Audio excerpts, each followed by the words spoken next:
Hello guys, glad to see you on my new YouTube video. Today I'm gonna show you how to fix capitalized text in Photoshop in 2026, or how to fix letters in uppercase in Photoshop.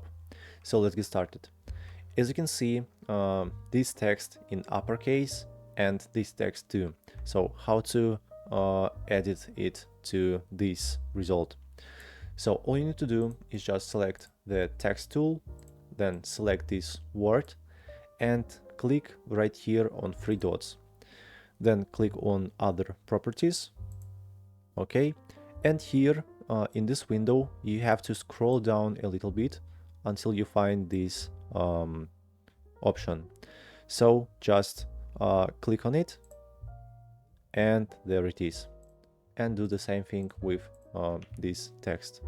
Okay, and click right here, and then you will fix your problem.